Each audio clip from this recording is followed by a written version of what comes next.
Ed, I've been doing autofecal looping, which means that I'm not just taking back a little potty every morning, but anytime I do a potty through the day, like because of urine therapy, I do maybe twice or thrice.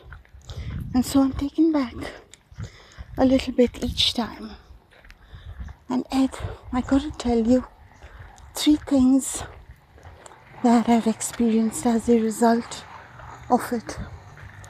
The first, Ed, is that I'm getting connected back up with emotional experience that I had disconnected from.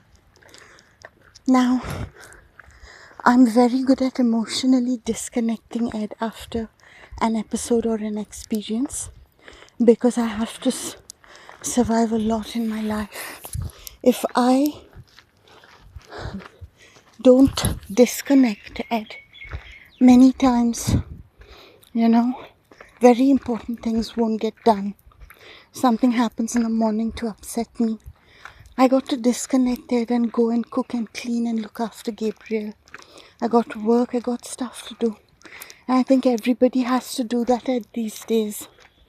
And what happens, Ed, is that once you disconnect, most of the time, Ed, we get caught up with other things. And you mentally remember that it happened. But that mental memory is not enough to trigger the consciousness change that an experience has to trigger. And so what happens, Ed, is that we don't do anything to prevent that, or we don't react, and then the same thing happens again. And then we need this to keep happening to us, Ed, until we finally, it becomes so bad and becomes so much that we react. And I find it that with fecal looping, we get connected back to what happened at a few hours ago. And then, Ed, if we sleep in the night or at any time we sleep, there's a break of consciousness or memory. And with autofecal looping, Ed, when you wake up and you have your potty, you connect back with what happened before you fell asleep. And this is so powerful, Ed, in keeping us connected, Ed. And Ed, the thing about it is I find that I'm a lot more emotionally balanced, because in the moment, Ed, I don't feel, Ed, the extremeness or the isolation of a moment, Ed, that I used to feel before. I'm a lot more grounded, Ed, because I'm in touch with what happened in the morning, with what happened in the evening, and that kind of thing. And the next thing, Ed, that I've experienced with autofecal looping is that Ed, a lot of our attention when we're healing ourselves or looking after ourselves is going on the surface events of our lives, which bring out surface emotions. I was talking about this, Ed, in some articles before as well, about how there are 2 kinds of emotions. There is reactive emotions, and then there is the emotional state. And it's this equivalent, Ed, to conscious thoughts and then subconscious state. A person can be very positive, Ed, in their conscious thoughts, while their subconscious brain is actually very negative.